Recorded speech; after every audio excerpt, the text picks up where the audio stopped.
Christy? Can you go through the things that you liked and maybe you didn't like so much about what Kyle did for you on Saturday? Yeah, well, they're just starting off. I thought he operated it well. He communicated it clearly. The rest came down to execution. I thought he did, just talking about the positives, I thought he did a good job of keeping plays alive, and, he had some crucial scrambles on third downs that converted into first downs.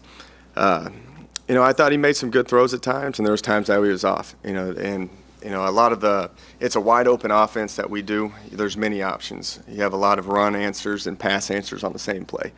And I thought at times he needs to manage it a little bit more clearly, but that's just going to come from experience, and we've already addressed it, and I think he's not going to go back, and I think he's learned from his mistakes on that. But I thought he did pretty good, except from the management times of when to hand it off and when to throw it. But for his first game, I thought he didn't have any communication errors, and I thought that was pretty good for a first-year kid.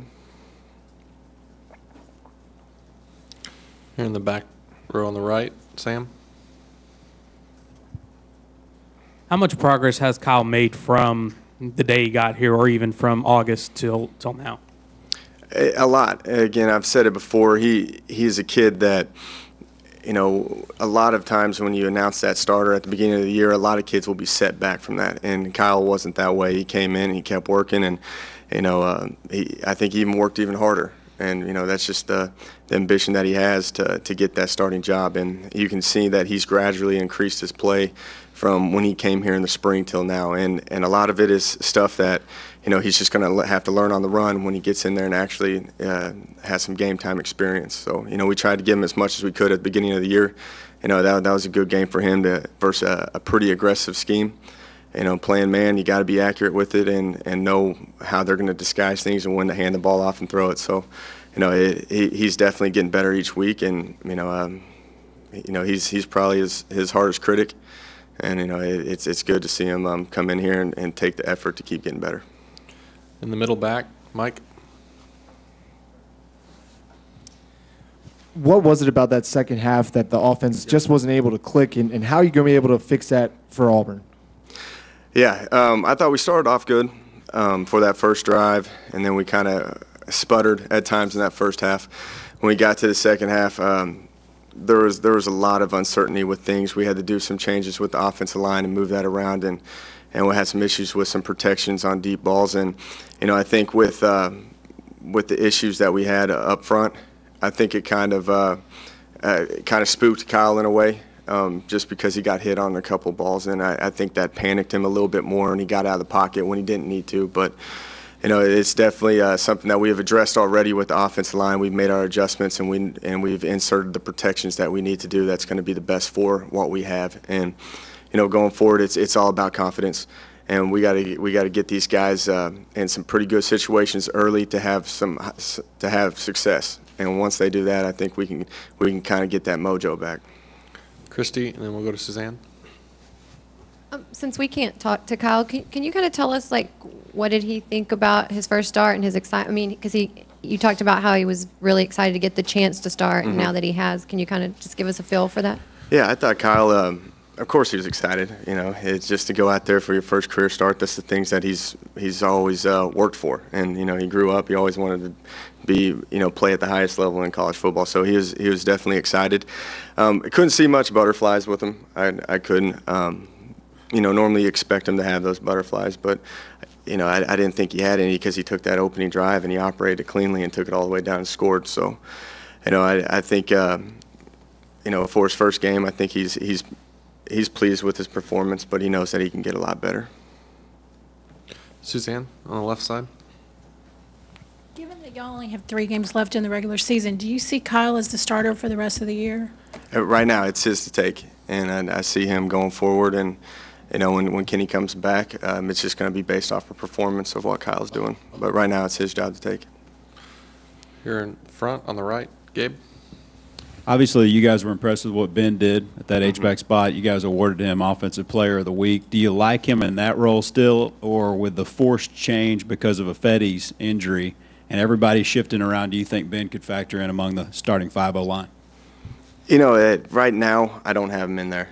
I have him as still at that same position as that fullback spot, because I thought the aggressive nature of him and the toughness that he brought was great for our run game. It was. You know, now if any other injuries occur, then definitely you'd probably see Ben Compton. We're going to have to get creative and move around a little bit more. But right now, I've got him as our backup center, because we can't afford, you know, to lose him as well at that point. So he's going to be our fullback, and then a reserve guy in the interior. In the front middle, Brent. I guess from clarification's sake, you had said Kyle still had a lot, you know, a lot to learn, and y'all were simplifying things and so forth with the game plan, but yet he had won the starting job. So how do those two things work together in terms of he had won the starting gig fair and square over Kenny, but yet y'all had to simplify everything for him in terms of the game plan? Right, and just for the 4 practices throughout the bye week and leading up to Louisiana Monroe, he was performing the best. And, you know, that's up to us to put a game plan that surrounds him, because each guy's different. You know, Kenny is a different quarterback than Kyle. They both do things differently, and they both excel at things differently. And it was up to us to, you know, for your first start, just to get the nerves out of there. I wanted to simplify it and, you know, base it down and rely on the run game and have him some quick, easy completions out in the flats. But, you know, it just based off his performance in the off week in Louisiana Monroe, he was the guy that deserved to start. Here in front right, Kate. Jake, is Kenny allowed in the meeting room this week? Is he around the team at all? Is he at practice? Yeah, he's allowed. You know, he was in my meeting yesterday, and he practiced with us as well. He's just not allowed to suit out and travel to the game. We'll go to the back, Daryl.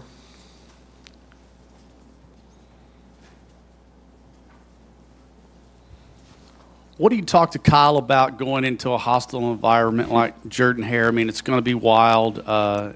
Coach Snyder said just a little bit ago, if he was the defensive coordinator, he'd heat him up. So, I mean, I heard that. He's got a lot to, I guess, deal with besides just trying to operate the offense.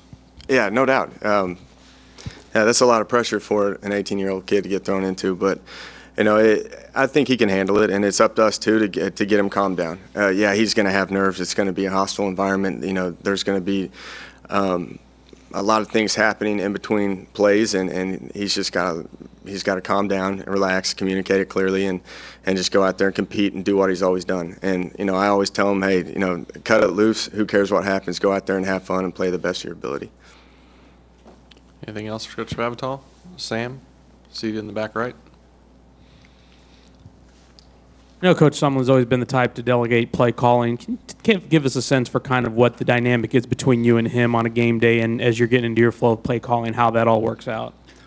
Yeah, during the drive, he doesn't really say anything. You know, it's in between drives. We really discuss what we need to do, and a lot of it's personnel issues about what we're capable of doing. If it's from protection to running the ball to, you know, how the quarterback is handling the situation right now, and what's going to be the easiest, and just what the situation is on the clock. You know, if we need to run the ball, like run the clock out, then we need to go to this package, or you know, if we have a 2-minute situation, we need to do this. But you know, Coach Sumlin, he's going to step in and he's going to voice his opinion if needed. But you know, he really doesn't mess with me that often during the course of the drive. Anything else? All right. Thank you, Coach. Thanks.